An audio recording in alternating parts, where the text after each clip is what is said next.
इकडे कुठे चालला? इथं चालला. म्हणजे हा नदीचं पाणी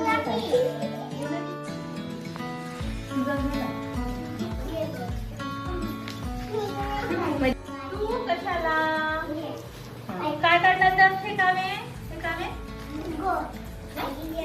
गोल गोल बनवला. कशाला गोल बनवला? हे दोन ऑरेंज कलर हे कलर अजून एक लाल पण खावे हो ना. कलर बनवला हा. आणि हे काय करायचं?